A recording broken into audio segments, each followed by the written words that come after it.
کافی عرصے بعد جب اس کی کال آئی تو کہنے لگی کہ میں تمہیں بھول چکی تھی، خدا گواہ ہے کہ نکاح نامہ پر دستخط کرتے وقت مجھے ایک پل کے لیے بھی تمہارا خیال نہیں آیا۔ میں نے پوری نیک نیتی اور دیانت داری سے اپنا آپ کسی اور کے حوالے کر دیا۔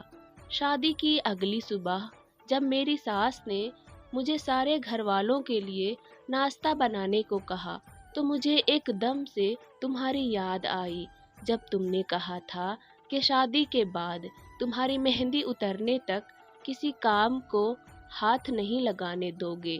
گرمی سے بے حال رات کا کھانا بنا کے گھر والوں کو دیا۔ میری باری آنے پر کھانا ختم ہو گیا اور میرے شوہر نے مجھے کھانے کو پوچھا تک نہیں۔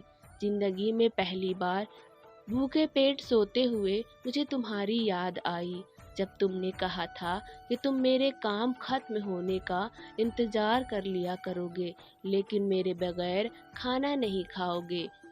گزری عید پر گھر کے کاموں میں مصروف، مہندی لگانے کا وقت نہیں ملا۔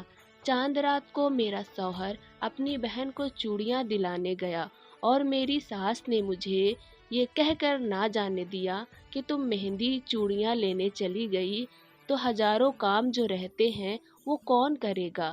مجھے امید تھی کہ میرا شوہر میرے لیے چوڑیاں لے کر آئے گا لیکن وہ نہیں لایا۔ مجھے اس وقت تمہاری اتنی یاد آئی کہ میں بھاگ کر الگ روم میں چلی گئی، جی بھر کر روتی رہی۔